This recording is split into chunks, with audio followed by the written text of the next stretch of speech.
Historical education about slavery typically focuses on a specific 400-year period.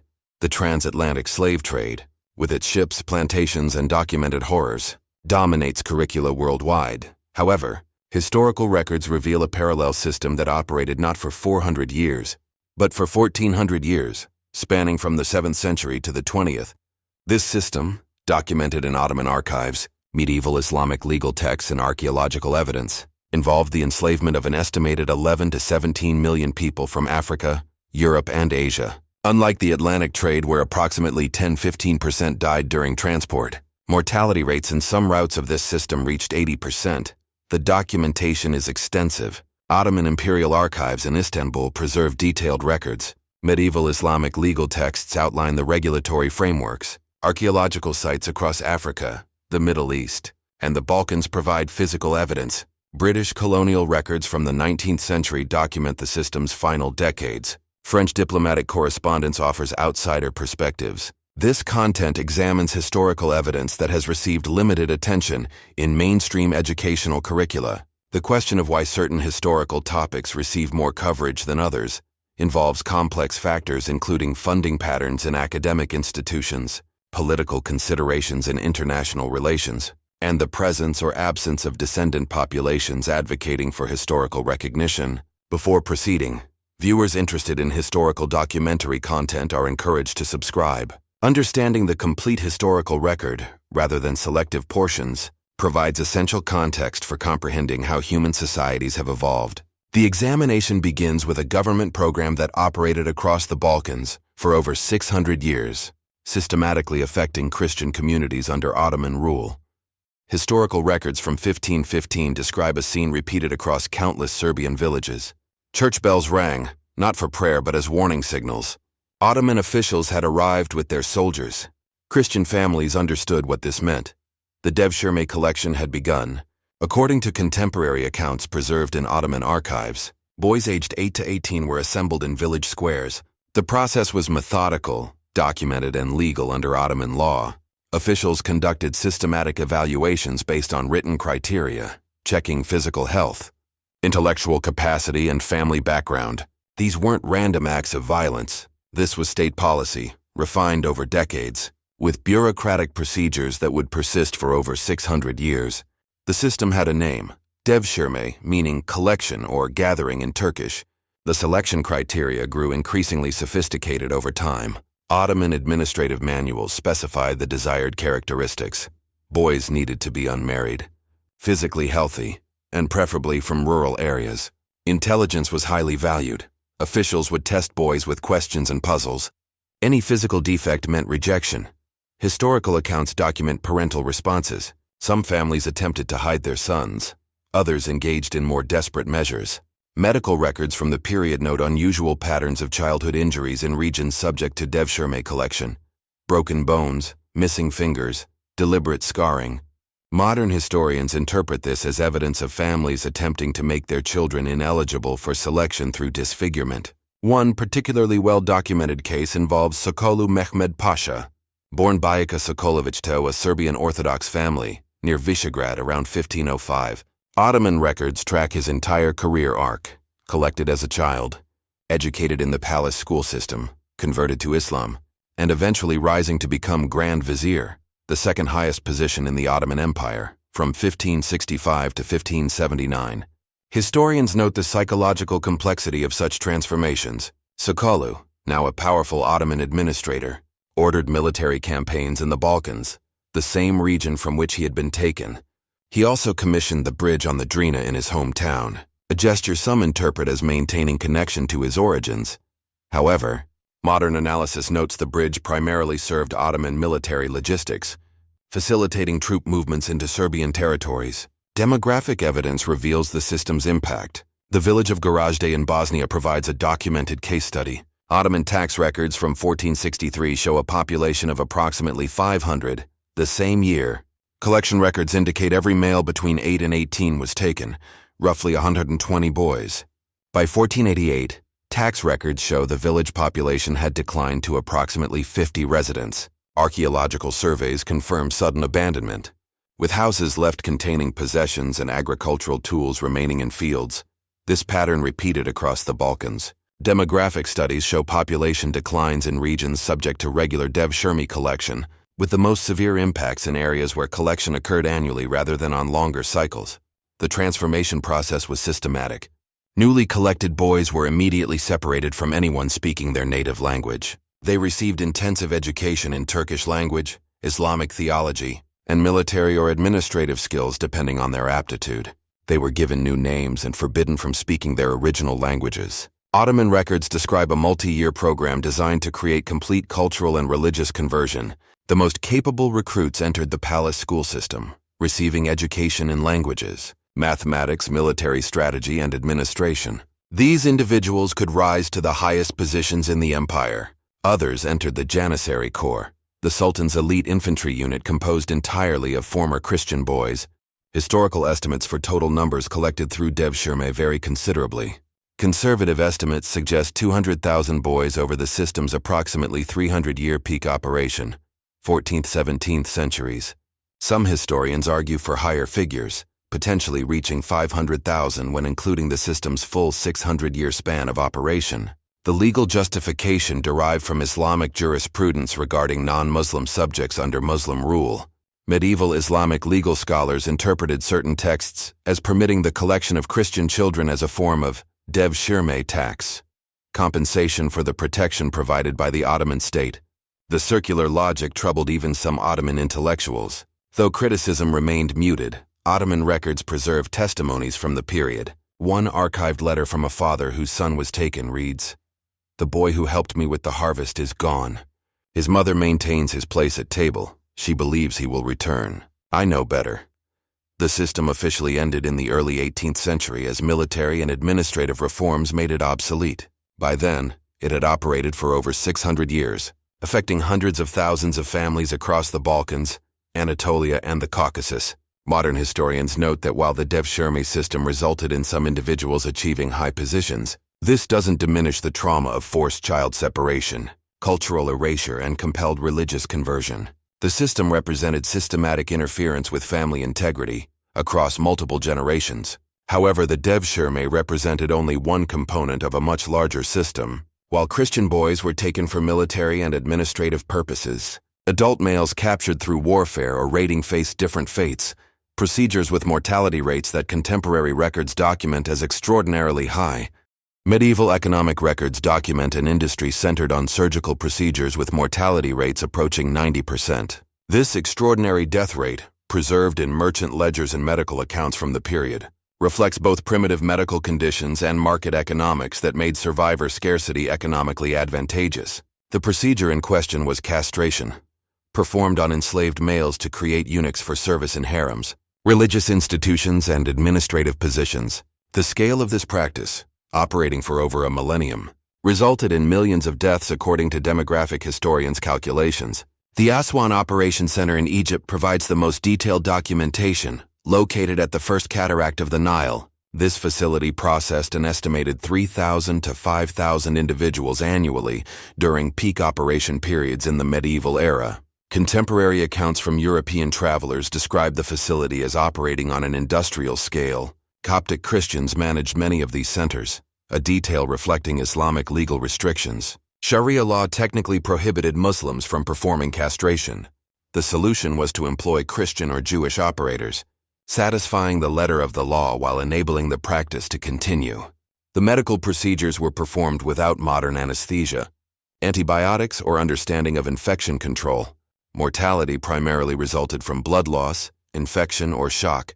Contemporary medical accounts describe recovery periods of 3 to 6 months for survivors, during which continued infection remained a significant risk. Archaeological evidence corroborates the high mortality rates. Excavations near former operation centers have uncovered mass burial sites containing hundreds of remains. Forensic analysis shows ages ranging from 7 to 25, with the majority between 10 and 16. These findings align with historical accounts regarding the age demographics of those subjected to the procedures. One of the few surviving first-hand accounts comes from a memoir attributed to John, a Bohemian captured at age 14 in the early 15th century and subsequently subjected to the procedure at a Cairo facility. His account, written decades later when he had achieved an administrative position, describes the recovery facility where he spent 3 months. He noted that of approximately 30 boys who underwent the procedure during his time there, only 3 survived the recovery period. The Ethiopian pipeline represents one of the major supply routes documented in medieval records. Annual raiding parties into Ethiopian territories specifically targeted boys in the 8 to 14 age range, old enough to survive the journey to operation centers in Cairo or Damascus, yet young enough for the procedure's intended purposes. The journey itself served as an initial filter. Historical accounts suggest 30–40% mortality during the march across the Sahara or up the Nile. Those who survived the journey then faced the procedure itself. With its documented 90% mortality rate, demographic historians have attempted to calculate total numbers. If we assume 3,000 individuals processed annually at Aswan alone, operating for approximately 800 years, the facility's documented active period, that equals 2.4 million people through one center. When including other major centers in Damascus, Basra, and Baghdad, estimates range from 5 to 8 million total subjected to the procedure over the full historical period. At a 90% mortality rate, this translates to 4.5 to 7.2 million deaths attributable specifically to this practice. For perspective, that exceeds the death toll of the Holocaust. Spread across a much longer time frame, the economic records provide insight into the business model. Damascus merchant ledgers from the 13th or 14th centuries survive in various archives. These documents list prices with remarkable specificity. Intact enslaved boy, age 10–14, 40–50. Dinars successfully operated eunuch, same. 4,200 dinars, young eunuch for royal. Harem 300–400 dinars. The profit margin appears obvious until accounting for the 90% loss rate. A merchant purchasing 100 boys at 45 dinars each, 4,500 dinars total, and experiencing 90% mortality, would have 10 survivors to sell. Even at 175 dinars each, 1,750 dinars revenue, this represents a loss of 2,750 dinars. However, the market had tiers. Royal harems and high-status buyers paid premium prices for young eunuchs of specific ethnic backgrounds. Circassian eunuchs commanded prices up to 500 dinars. A merchant who could deliver 3 such individuals to a royal buyer might earn 1,500 dinars, enough to offset losses from failed batches. Additionally, medieval merchants developed insurance systems. Venetian and Genoese trading records reference inventory insurance on slave caravans, with different premium rates for intact slaves versus those intended for operation. This insurance structure distributed risk across multiple investors, making the high mortality rates economically sustainable. The demand drivers were multiple.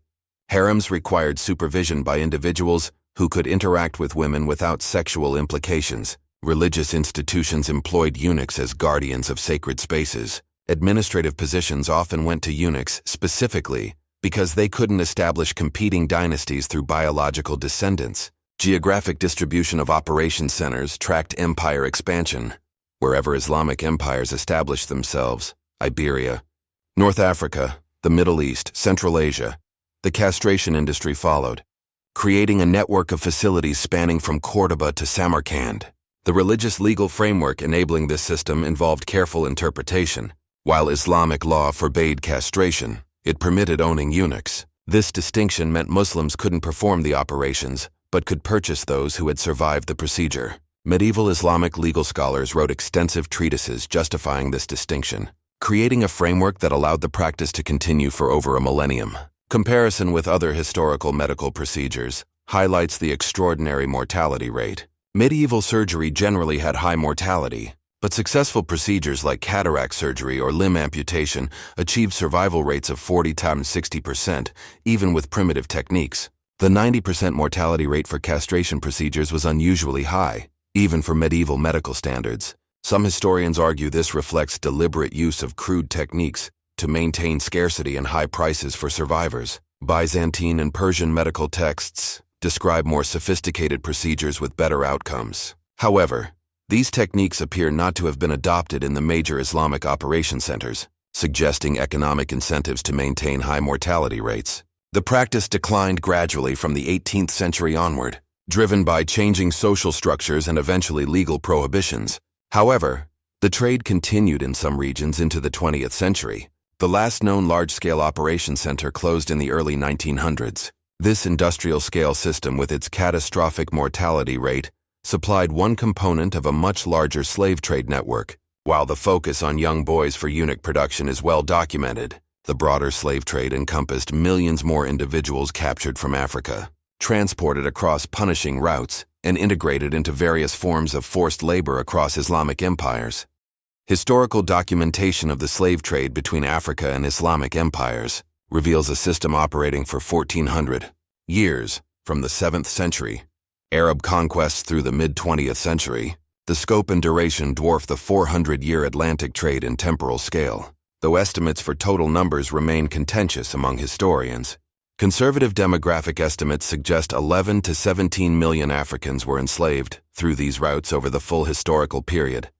This figure represents those actually enslaved, not including those killed during raids or who died before reaching slave markets. The temporal scope is significant. The Atlantic slave trade operated primarily from the 16th through 19th centuries, approximately 400 years. Slavery in Islamic empires began with 7th century conquests and continued legally in some regions until 1962, when Saudi Arabia officially abolished slavery. This 1400-year span means the practice was already centuries old when the Atlantic trade began and continued decades after the Atlantic trade ended.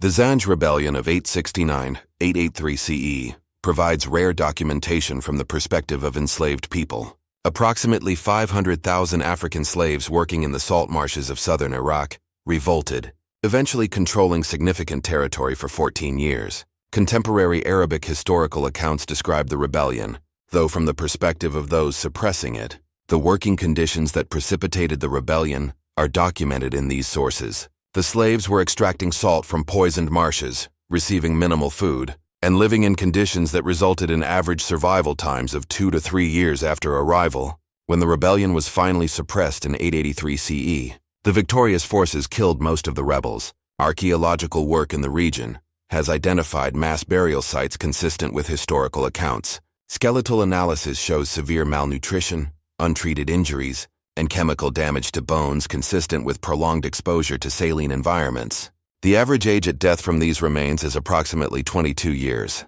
The Trans-Saharan routes present perhaps the most striking mortality data. 20 major routes cross the Sahara, each documented in medieval geographical texts and modern archaeological surveys. Satellite imaging has revealed extensive remains along these routes, chains of human skeletons, still bearing iron shackles, marking the paths across the desert. Mortality rates during Saharan crossings averaged 80%. According to various historical sources. For perspective, the Middle Passage of the Atlantic trade had approximately 10 to 15% mortality. Horrific. But far lower than the Saharan routes. European travelers in the 19th century documented these routes. One French colonial officer in the 1850s described the Chad to Tripoli route. The road is marked by skeletons. Every waterhole is surrounded by graves, most unmarked. The slavers consider 80% losses acceptable. The remaining 20% still profit them. Ottoman administrative records list expected losses for different routes, calculated much like modern shipping insurance. Chad to Tripoli route, 85%. Expected mortality Darfur to Cairo route, 75%. Expected mortality Somali coast to Arabia, 60% expected mortality by sea. These figures appear in administrative documents calculating tax revenues and market supplies. The bureaucratic treatment of mass death as a normal business calculation represents systematic desensitization to human suffering. The Zanzibar slave market, operating until 1873, provides detailed documentation through European observer accounts. David Livingstone, the Scottish missionary and explorer, visited in 1866 and wrote extensively about what he witnessed. His description: "To overdraw its evils is a simple impossibility. The sights I have seen, though common incidents of the traffic, are so nauseous that I always strive to drive them from memory." Livingstone documented approximately 50,000 slaves sold annually through Zanzibar at peak operation. Age demographics show 70% were under 18. Gender ratios averaged 2 females for every male, a pattern distinct from the Atlantic trade, which predominantly enslaved males for agricultural labor. This demographic pattern reflects different economic purposes. Young boys were frequently destined for either military slavery or castration for eunuch service. Young girls and women faced different fates. predominantly absorption into households for domestic labor or concubinage.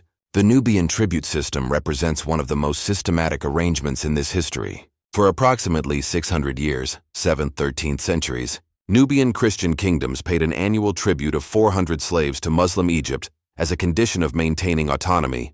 This Bact treaty, documented in both Arabic and Nubian sources, required the delivery of 400 healthy slaves annually, over 600 years. This equals 240,000 people transferred as human taxation. The demographic impact on Nubia was catastrophic. Population studies show steady decline in Nubian Christian regions, with increasing Islamization partly driven by the conversion of desperate families seeking to avoid the tribute. By the 15th century, Nubian Christian civilization, which had thrived for over a millennium, had largely ceased to exist as a distinct cultural entity. Archaeological evidence shows abandoned cities, churches left in ruins, and dramatic population collapse in regions that had supported large communities for centuries. The language, which descended from ancient Egyptian, became extinct. Modern Nubians speak Arabic and practice Islam, with only fragments of the Christian Nubian civilization preserved in archaeological sites. The comparison with Atlantic slavery reveals significant differences. Atlantic trade duration 400 years, 1500s–1800s. Total enslaved, 12 million transport. Mortality 10–15%. Destination primarily plantation agriculture in the Americas. Descendants 42 million people of African descent in the Americas today. Cultural legacy significant influence on American music, religion, language, and culture. Islamic trade duration 1400 years, 600s–1900s. Total enslaved 11–17 million. Transport mortality 60–80% on some routes. Destinations diverse military slavery, domestic service, concubinage, eunuch service. Descendants minimal identifiable descendant populations. Cultural legacy limited due to lack of descendant communities. This last point, the absence of significant descendant populations, requires explanation.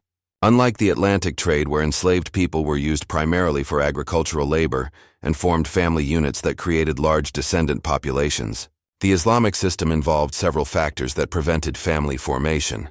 First, high mortality rates meant fewer people survived to reproductive age. Second, male slaves were frequently castrated. Third, children born to enslaved concubines typically did not form separate slave communities, but were absorbed into the general population. Fourth, Islamic law often granted freedom to children of enslaved mothers if their father was the free owner, though this didn't create coherent descendant communities maintaining distinct identity. The result is that while the Atlantic trade created the large African American, Afro-Caribbean, and Afro-Brazilian populations that exist today, the Islamic trade left far fewer identifiable descendant communities. This absence of descendants means fewer advocates preserving the historical memory, which partially explains the limited coverage in modern education. The legal end of this system came surprisingly late. While European colonial powers forced the closure of many slave markets in the late 19th century, slavery remained legal in several regions. Saudi Arabia abolished 1962. Yemen abolished 1962. Oman abolished 1970. Mauritania criminalized 1981. Though enforcement remains problematic. Even more recently, CNN documented a slave auction in Libya in 2017, showing that while officially abolished, aspects of the system continue in some regions. However, enslavement and forced labor represented only part of a broader system of control over non-Muslim populations. Economic policies created additional pressure that, combined with physical enslavement, enabled systematic transformation of conquered territories over centuries. Beyond physical enslavement, Islamic empires employed sophisticated economic policies that systematically disadvantaged non-Muslim populations. The jizya, poll tax on non-Muslims, and kharaj, land tax, created economic pressure that, over generations, contributed to demographic transformation across conquered territories. Historical tax records from medieval Egypt provide detailed documentation. Coptic Christian farming families in the 10th century faced combined tax rates of 50–80% of gross agricultural production. For comparison, modern tax rates in developed nations typically range from 20 to 40% of income. Applied after basic living expenses, Egyptian administrative records from 950 CE show typical scenarios. A farming family producing 100 units of grain would surrender 70 units as tax. Retaining 30 units, however, the family also needed to reserve seed for the following year's planting, approximately 10 units. This left 20 units of food for a family of 8 people for 12 months. Contemporary medical records from Coptic monasteries document resulting malnutrition patterns, particularly among children. Modern nutritional analysis of these historical records suggests the available food would provide approximately 60 to 70% of minimum caloric requirements. The demographic impact appears in Byzantine and later Ottoman census records. Coptic Christian populations in Egypt declined from an estimated 90% of the total population in the 7th century to approximately 10% by the 15th century. While some of this shift reflects conversion motivated by religious conviction, economic factors played a significant role. Conversion to Islam immediately reduced tax burden from 70% to approximately 25%, the standard rate for Muslims. Historical accounts document families converting specifically to avoid economic devastation. One preserved letter from the 11th century describes a son converting to Islam while his parents remained Christian.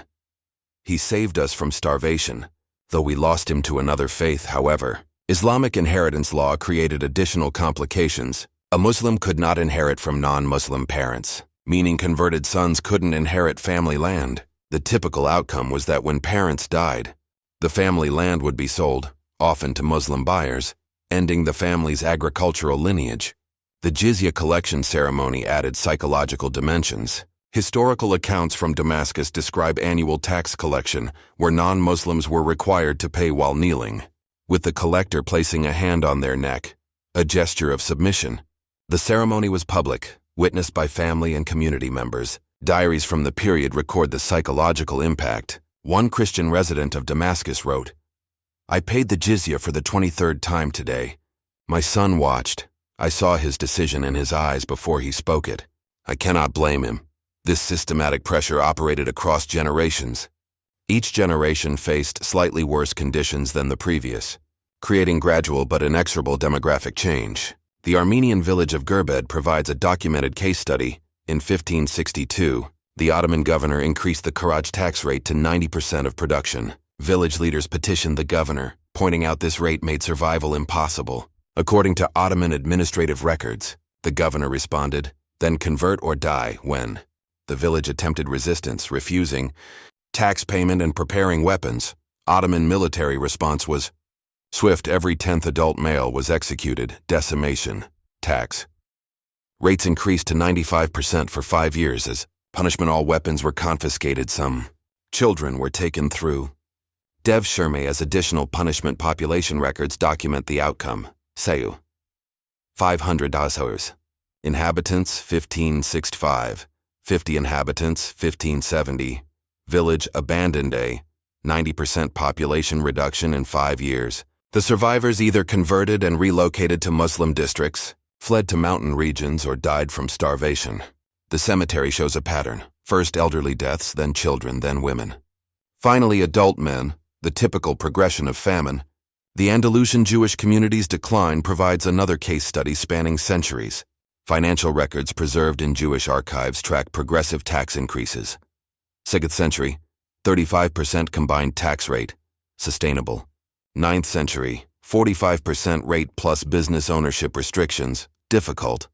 11th century, 55% rate plus prohibition from certain profitable trades, conversions increasing. 13th century, 70% rate plus property confiscations, community in decline. 15th century, 85% rate plus residential restrictions, collapse phase. 1492, expulsion of remaining population.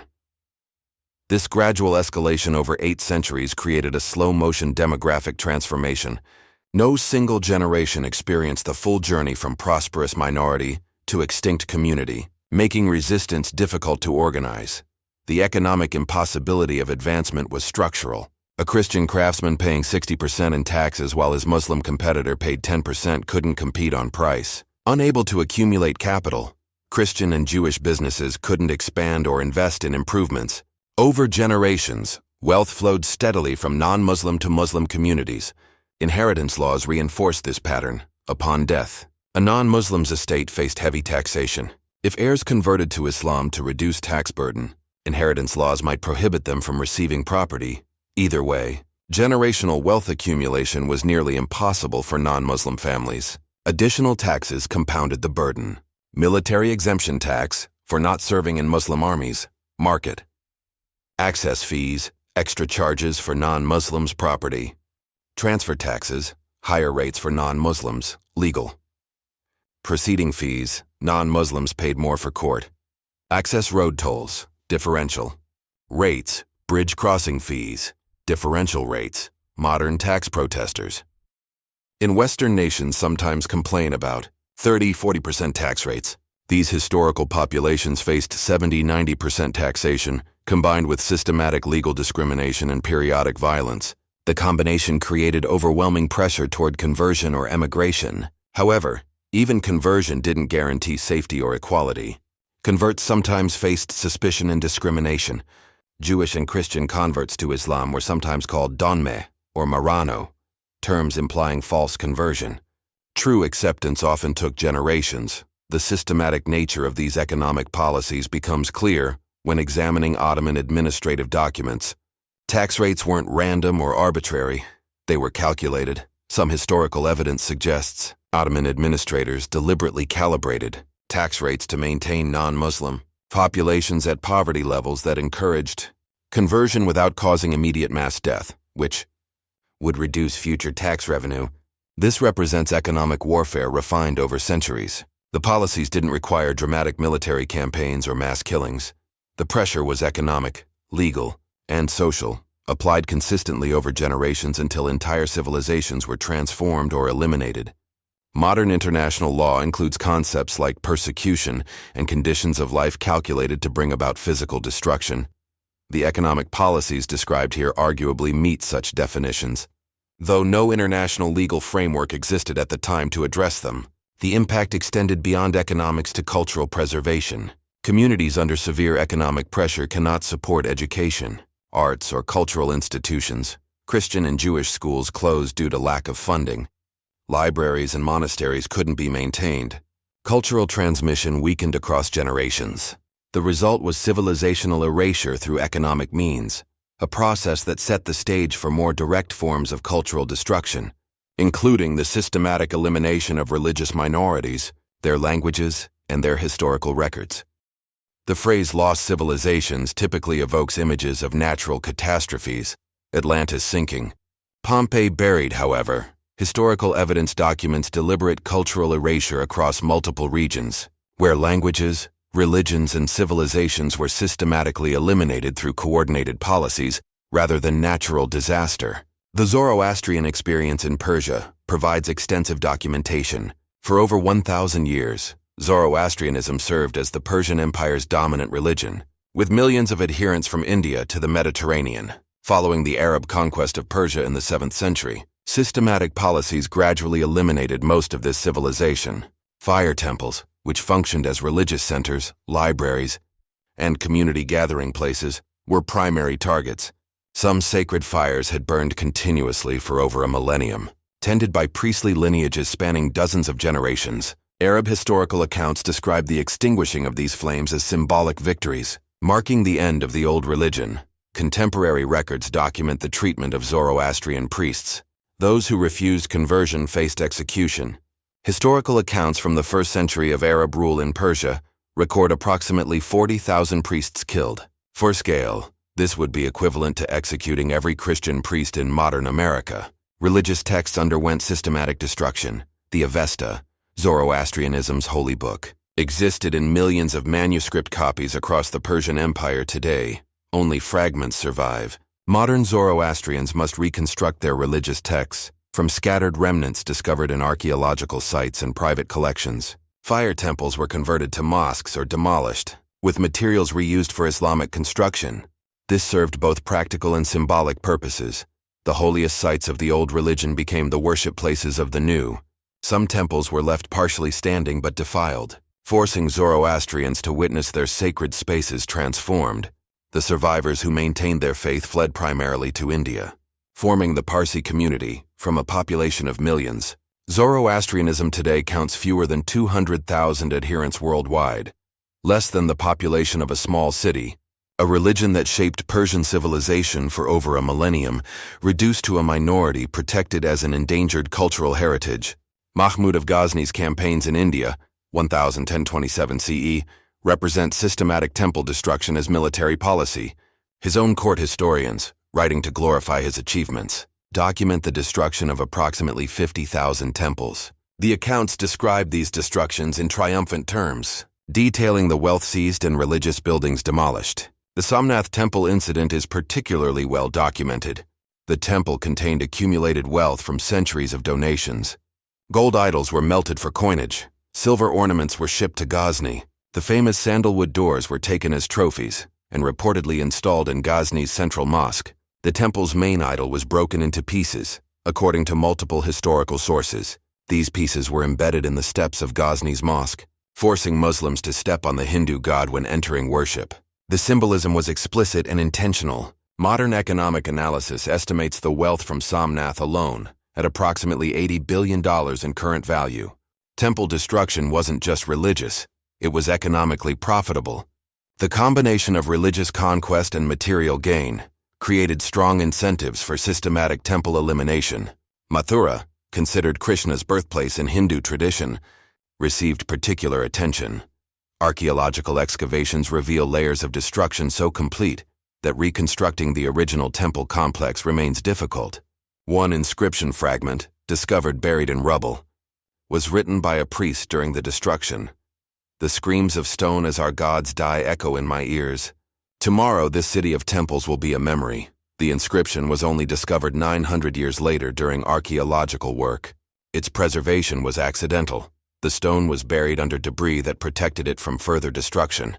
Nalanda University's destruction in 1193 CE eliminated one of the ancient world's great educational institutions. The university had operated for over 700 years, accumulating an estimated 9 million manuscripts. The library was so vast that, according to contemporary accounts, it burned for 6 months. Monks attempting to save manuscripts were killed along with the books they tried to protect. Archaeological evidence shows layers of ash several feet deep mixed with human remains. The scale of destruction was comprehensive. Historical records indicate 0 Buddhist monks survived in the region. Bihar, which had contained dozens of major monasteries with thousands of monks, had 0 functional Buddhist institutions by 1200 CE. The Buddhist population in the region went from hundreds of thousands to effectively 0 within a generation. Afghanistan provides another case of civilizational erasure. For over 1,000 years, the region was predominantly Buddhist, with extensive monastery complexes and artistic achievements including the famous Bamiyan Buddhas. By the 13th century, Buddhism had been entirely replaced. The population either converted, fled to Tibet and East Asia, or was killed. The destruction was so complete that when the Taliban destroyed the Bamiyan Buddha statues in 2001, few people globally were aware that Afghanistan had been a Buddhist civilization for a millennium. The death of the Coptic language represents perhaps the most complete linguistic extinction documented in history. Coptic was the final evolutionary form of the Egyptian language, a continuous linguistic tradition spanning 5,000 years from hieroglyphs through Demotic script to the Coptic alphabet. The extinction followed predictable stages. First, Arabic became the administrative language, 7th-8th centuries, then the language of commerce, 9th-10th centuries, then public discourse, 11th-12th centuries, then it retreated to homes and churches, 13th-15th centuries. Finally, it became a liturgical language no longer spoken natively, 17th century. The last known native speaker died in the 17th century. The language that had recorded the construction of the pyramids died with an elderly person in an Egyptian village. With it died nuances of meaning, poetry, jokes, and cultural knowledge that cannot be reconstructed. Modern Copts use Coptic in religious services, similar to how Catholics once used Latin, but it's a dead language. Pronunciation is reconstructed through scholarship. Understanding is limited, and the living culture that produced the language is extinct. When hieroglyphics were finally deciphered in the 19th century, scholars had to work backwards from Greek and Arabic. As Coptic, which would have been the key, was already extinct, ironically, we can now read 5,000-year-old tomb inscriptions more easily than we can understand how Coptic speakers 500 years ago pronounced their prayers. These cases share common patterns. Economic pressure through taxation and legal discrimination, destruction of religious cultural centers, killing or forced conversion of cultural religious leaders, prohibition or restriction of language use, forced conversion or elimination of remaining population, destruction or conversion of physical sites. The result was civilizations that don't just decline, they're deleted. Languages extinct, religions eliminated, cultural practices forgotten, physical evidence destroyed. Even the memory of these civilizations' existence fades over time.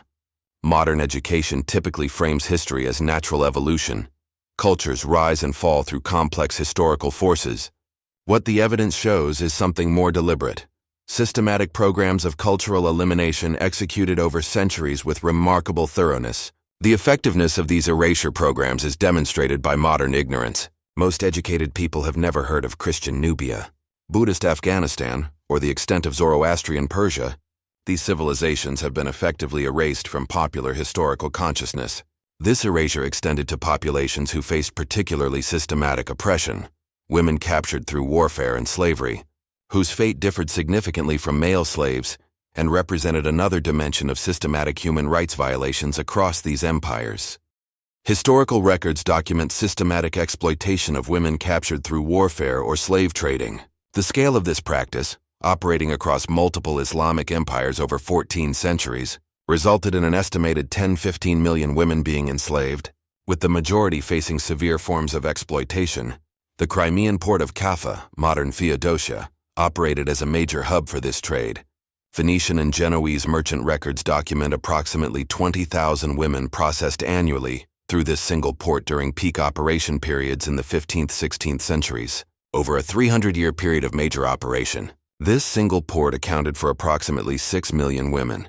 Age documentation preserved in Ottoman customs records shows the majority were between 12 and 25, with peak market values for girls aged 14–16. Price lists from the period survive in various archives, categorizing women by age, ethnicity, and physical characteristics. Circassian women commanded premium prices, with Slavic and Georgian women also highly valued. African women generally received lower prices. These price differentials reflected purchaser preferences and demand patterns across different regions and social strata. British naval officers conducting anti-slavery patrols in the 1850s left written accounts of their observations. One Royal Navy officer's report describes witnessing a market transaction involving a 13-year-old girl sold to a buyer who owned dozens of others. The officer notes his ship was armed and capable of intervention, but legal constraints prevented action since the transaction was legal under Ottoman law. Approximately 85% of women sold through Crimean markets were destined for harems, the private quarters where elite Muslim households housed women. The remaining 15% were categorized as domestic servants, though this term covered various forms of household labor that included sexual exploitation. The Topkapı Palace harem in Istanbul provides extensive documentation as the Ottoman imperial court maintained detailed records. At peak capacity, the palace harem housed over 2,000 women.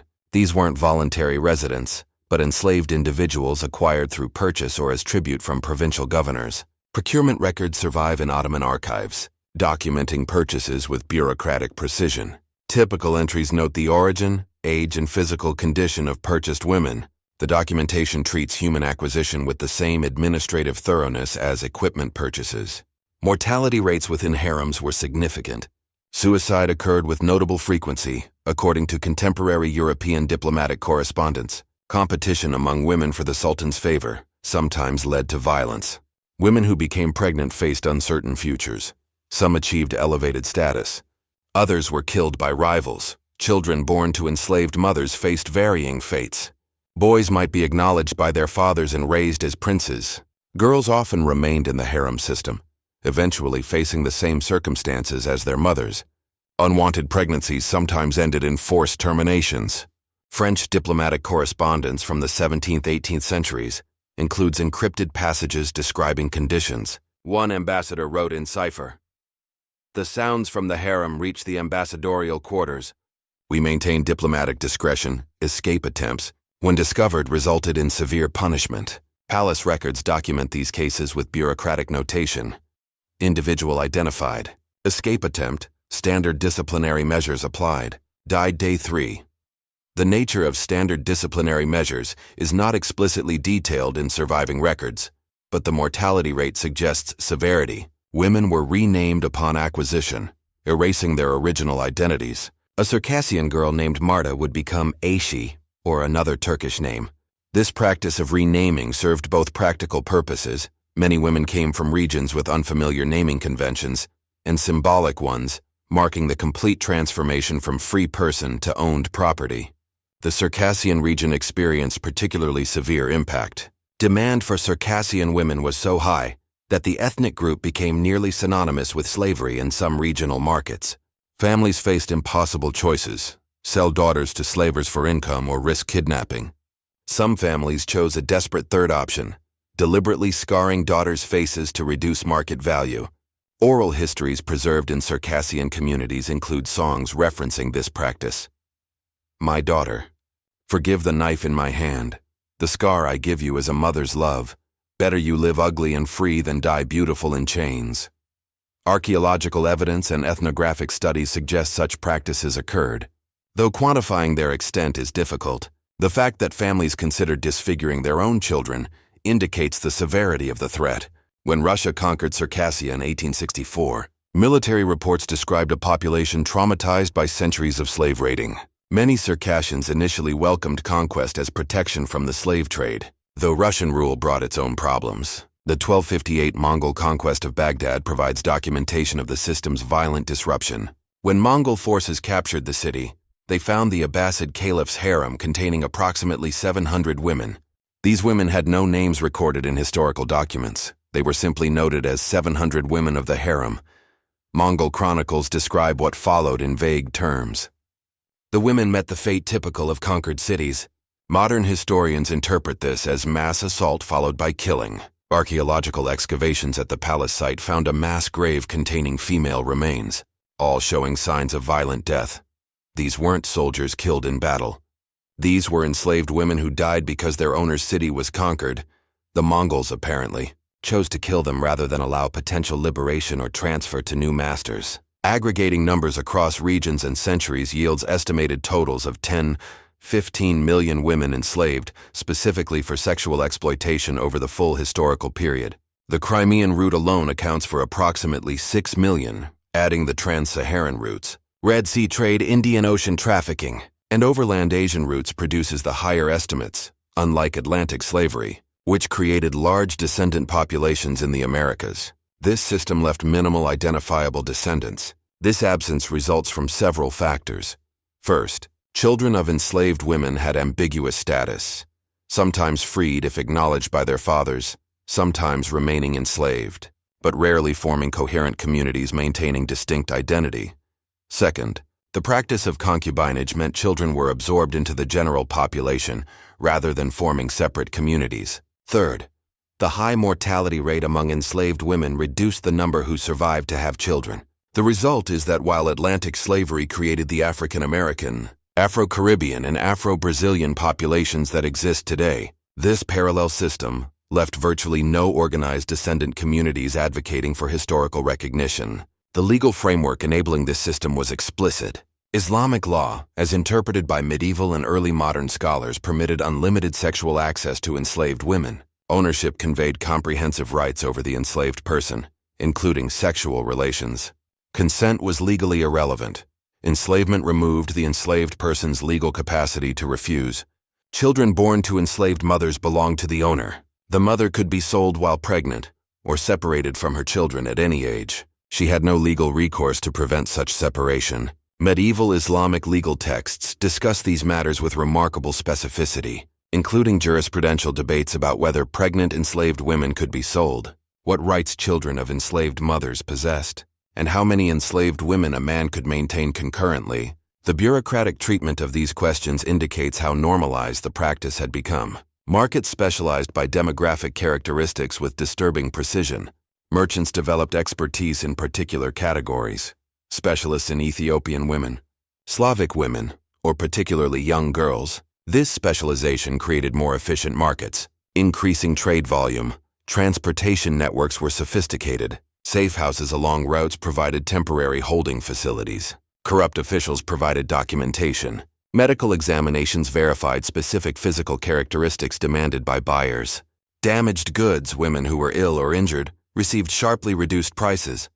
The entire system operated openly, legally, with social acceptance that would be unimaginable in modern contexts. This was official state policy across multiple empires spanning 14 centuries. Tax revenue derived from slave sales. Military campaigns were planned specifically to capture women. Government departments managed the trade with bureaucratic efficiency. Modern international law criminalizes human trafficking under multiple frameworks. The Universal Declaration of Human Rights explicitly prohibits slavery.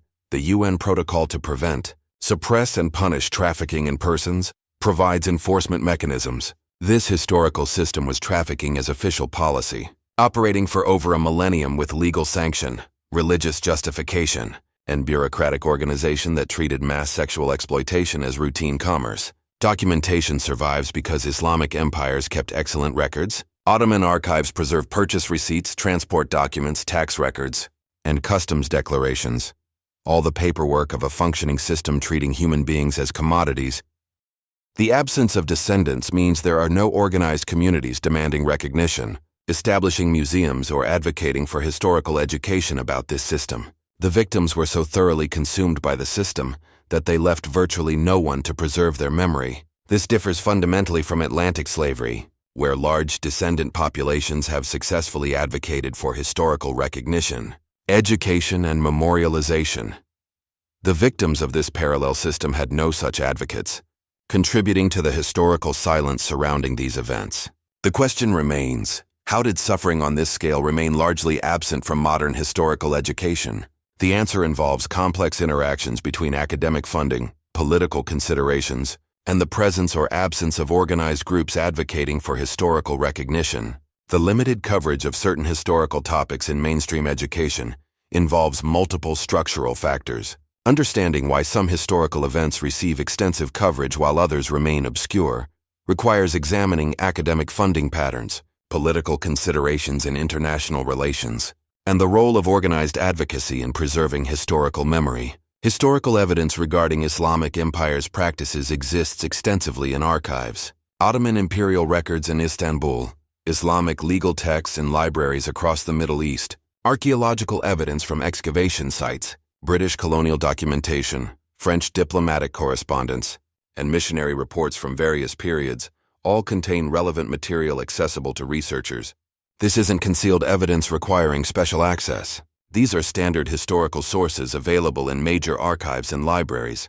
Yet coverage in mainstream curricula remains limited. Analyzing university curricula reveals disparities. Among the top 50 American universities, courses focused on Atlantic slavery number over 300 combined. Courses specifically addressing Islamic slave systems number fewer than 5, usually as electives within broader courses that rarely achieve sufficient enrollment to run. Academic publishing shows similar patterns. Major university presses published over 500 books focused on Atlantic slavery in the past decade. Books specifically examining Islamic slavery systems number fewer than a dozen from the same presses during the same period. Several structural factors contribute to these patterns. Funding patterns in academic institutions. Middle Eastern studies departments at Western universities receive substantial donations from Gulf state governments and private foundations. Documented donations since 1995 exceed $10 billion across North American and European institutions. These donations often include stipulations regarding advisory board composition, endowed chair appointments, and research priorities. One leaked internal document from a major university's development office stated, "Certain historical topics may impact our relationship with major donors. Faculty should be aware that research direction can affect departmental funding." While universities maintain academic freedom policies, the practical reality of funding dependencies creates subtle pressure. Departments reliant on external funding for operations, faculty positions, and student scholarships are naturally sensitive to donor preferences. Political considerations in international relations. The Organization of Islamic Cooperation, OIC, representing 57 member states, constitutes a significant voting bloc in international organizations. UN resolutions regarding historical slavery have focused exclusively on the Atlantic trade. Proposals to expand coverage to include Islamic slave systems have consistently failed to reach committee-level consideration. Diplomatic correspondence reveals interventions. When a European Parliament member proposed a resolution acknowledging multiple historical slave systems, 3 ambassadors visited her office suggesting such action would complicate diplomatic relationships. The resolution was withdrawn before committee review. Oil-producing nations maintain significant economic leverage. Several documented cases show media organizations canceling planned content after diplomatic pressure. A documentary filmmaker developing a series on Islamic slavery initially received interest from a major streaming platform. Subsequent diplomatic communications led to the project being deemed not aligned with current programming strategy. The filmmaker's subsequent 3 proposals to other networks also failed to secure backing. A journalist investigating contemporary slavery in Gulf states prepared an extensive series for a major newspaper. After advertiser pressure linked to diplomatic channels, the series was killed and the journalist reassigned to different coverage areas. Absence of organized descendant advocacy. Atlantic slavery created large descendant populations in the Americas, approximately 42 million people of African descent who maintain cultural memory, establish museums, advocate for historical education, and organize commemorations of Islamic slavery. Due to factors previously discussed, high mortality rates, castration practices, absorption of children into general populations, left minimal identifiable descendant communities. No organized groups specifically advocate for recognition, preservation, or education regarding this history. Historical memory is typically preserved by those who remember. When a historical system so thoroughly eliminates its victims that few descendants remain, the memory preservation mechanism is lost. No descendant communities means no advocacy organizations, no museums, no commemorative events, no educational pressure groups, academic career considerations. Several documented cases involve scholars whose careers suffered after researching these topics. One professor at a research university began examining Devshirme documentation. Within months, his department faced unusual funding reviews. Graduate students received informal warnings that association with his research might affect career prospects. Conference proposals were rejected with vague explanations. Peer review requests went unanswered. After 2 years, he shifted focus to Ottoman architecture, a less controversial topic. Another scholar published meticulously researched work on Trans-Saharan slavery. The manuscript found no publisher among university presses, citing limited audience. Commercial publishers expressed concern about controversy. Self-publication led to protest when she attempted public lectures. Despite tenure, her ability to conduct further research effectively ended. These cases create chilling effects, observing colleagues' difficulties. Other scholars rationally avoid topics that might damage careers. This produces institutional silence without requiring explicit censorship. Demographic evidence interpretation. Genetic studies show massive population displacements in Africa, correlating with historical slave route documentation. However, publishing such studies with historical context becomes problematic. One geneticist stated off-record, "We can publish the data. Interpreting what the data means regarding historical events is where problems arise." Satellite archaeology has located thousands of sites related to Islamic slavery. Former castration centers, slave market locations, mass burial sites. Obtaining excavation permits proves difficult. Most sites remain unexcavated, their evidence undisturbed. One archaeological team applied for 5 years to excavate a documented mass gravesite near a former operation center. Permits were consistently denied with vague administrative explanations. The site remains buried. Media coverage. Patterns. Tracking major newspaper coverage over 1 year reveals significant disparities. Articles mentioning Atlantic slavery. 3847 articles mentioning Islamic slavery. 23 of the 23. Most were opinion pieces or letters to editors rather than news coverage. Television documentary production shows similar patterns. BBC documentaries on Atlantic slavery, past decade. 47 BBC documentaries on Islamic slavery, same period. 1. Aired late night. Minimal promotion major. Streaming services currently offer Atlantic slavery. Documentaries. 16 Islamic slavery. Documentaries. 0 Contemporary continuation problems as slavery. Remained legal in several nations until recently. Saudi Arabia, 1962, Mauritania, 1981, criminalized but enforcement. Problematic. various forms continuing unofficially. In multiple regions, addressing contemporary practices requires acknowledging historical systems, creating diplomatic complications. In 2017, CNN documented a slave auction in Libya, actual humans being sold. Yet international response remained muted. Strong action against contemporary slavery would require acknowledging historical systems, potentially straining diplomatic relationships with nations that are economic partners and political allies. The sociology of institutional silence. These factors, funding dependencies, political considerations, absence of advocacy groups, career risks, diplomatic sensitivities, create what sociologists term institutional silence. This doesn't require conspiracy or explicit suppression, rather complex interactions between economic interests, political relationships, and social structures produce selective historical memory. Topics with organized advocacy groups, aligned with current political priorities, and lacking economic complications receive extensive coverage. Topics without advocates creating diplomatic difficulties and threatening funding relationships receive minimal attention. This pattern appears across various historical topics, not uniquely regarding Islamic slavery. Armenian genocide receives limited coverage in Turkish education due to nationalist concerns. Japanese textbooks minimize discussion of WT atrocities. Soviet atrocities receive less Western coverage than Nazi crimes, partly due to Cold War alliances. The academic responsibility question. Historians face tensions between objective historical investigation and practical career considerations. Junior scholars seeking tenure, departments requiring funding, universities maintaining donor relationships, all create pressures affecting research direction. Some argue historians have primary responsibility to historical truth, regardless of consequences. Others note that scholars unable to maintain careers cannot conduct any research. The tension between ideals and practical realities affects knowledge production. The question of comprehensive historical education. Should historical education cover all major atrocities equally, or should coverage reflect political relevance, organized advocacy, and contemporary implications? Arguments exist on multiple sides. One perspective holds that historical accuracy requires proportional coverage based on scale, duration, and impact regardless of political considerations. Another argues that education should emphasize events with contemporary relevance, affected descendant populations, and ongoing implications.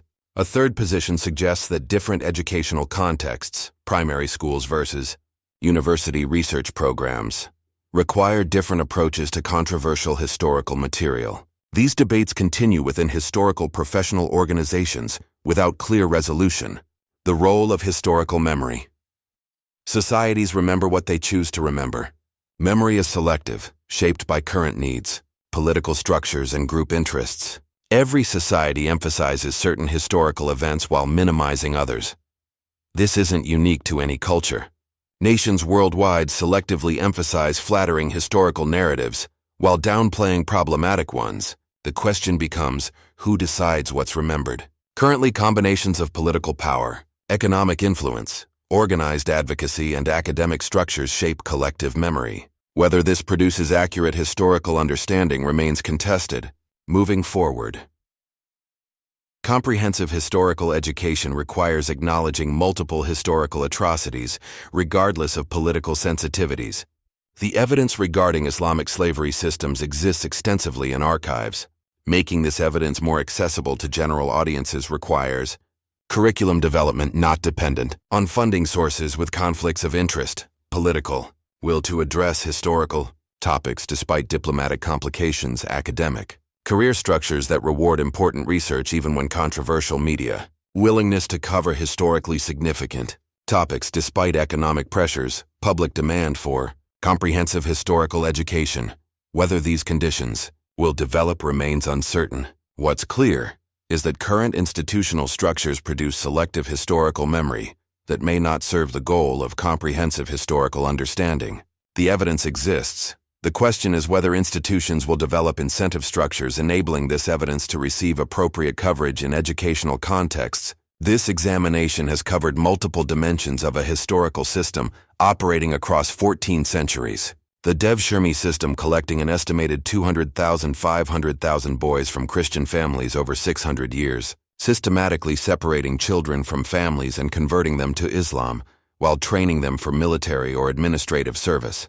The castration industry, with documented 90% mortality rates, resulting in an estimated 4.5 to 7.2 million deaths over centuries of operation across multiple regional centers. The Trans-Saharan and Indian Ocean slave trades involving 11 to 17 million enslaved Africans over 2,400 years, with mortality rates on some routes reaching 80%. Economic policies creating systematic pressure on non-Muslim populations through taxation rates of 50–80%, combined with legal discrimination, contributing to gradual demographic transformation, cultural erasure affecting Zoroastrian, Buddhist, Christian, Nubian, and Coptic civilizations, involving systematic destruction of religious sites, killing of cultural leaders, and extinction of ancient languages. Systematic exploitation of an estimated 10–15 million women through organized systems of sexual slavery, protected by legal frameworks and operating with bureaucratic efficiency, and institutional factors that have contributed to limited coverage of these topics in mainstream education despite extensive archival documentation,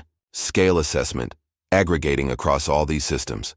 Over 100 million lives directly affected through death, enslavement, forced conversion, or systematic oppression across 14 centuries. This represents an extended period of systematic human rights violations on a continental scale.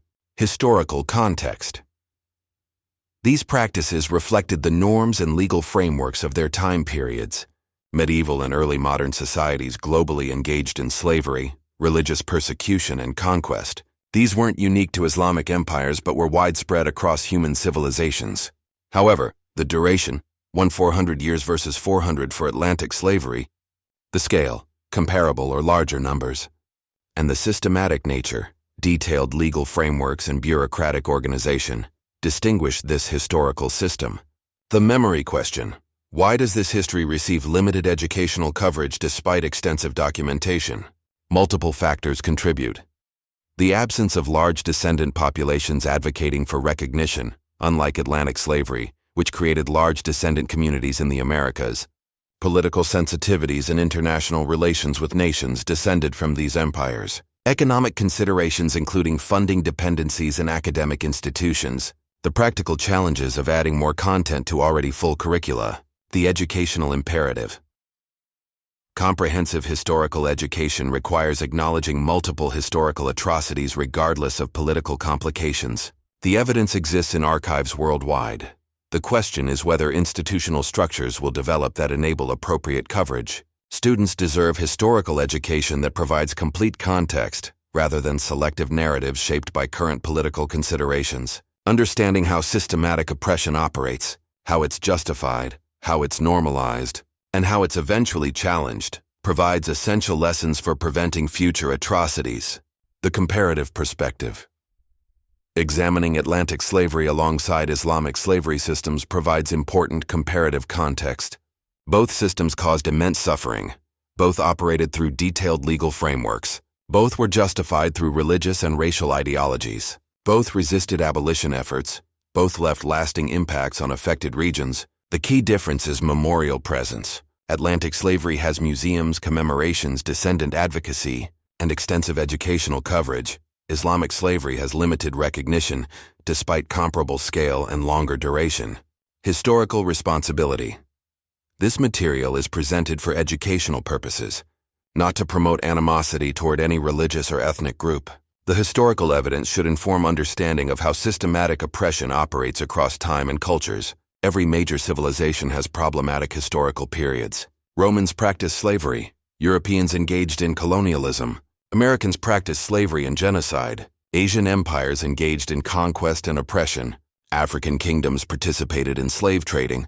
Acknowledging these histories doesn't require collective guilt for descendants. It requires honest examination of how human societies have functioned, recognition of victims' experiences, and commitment to preventing similar systems in the future. Moving forward. For those interested in this historical material, primary sources are accessible in major archives. Ottoman records in Istanbul. Islamic legal texts in libraries across the Middle East. British colonial documentation, archaeological reports, and academic studies provide extensive documentation. Secondary sources exist, though in limited numbers. Bernard Lewis's Race and Slavery in the Middle East, Robert Davis's Christian Slaves, Muslim Masters, and Murray Gordon's Slavery in the Arab World provide accessible overviews. Academic engagement can help expand historical coverage, supporting scholars researching these topics, encouraging universities to offer courses, and advocating for curriculum development can gradually shift coverage patterns. Final reflection. History education shapes how societies understand themselves and others. Selective historical memory produces incomplete understanding. Comprehensive historical education, while sometimes uncomfortable, provides essential context for understanding human behavior, social structures, and the ongoing work of creating more just societies. The evidence regarding these historical systems exists extensively in archives worldwide. Whether this evidence receives appropriate coverage in educational contexts depends on institutional decisions, political will, and public demand for comprehensive historical understanding. The past cannot be changed, but how we remember it, what we teach about it, and what lessons we draw from it remain choices societies continue to make.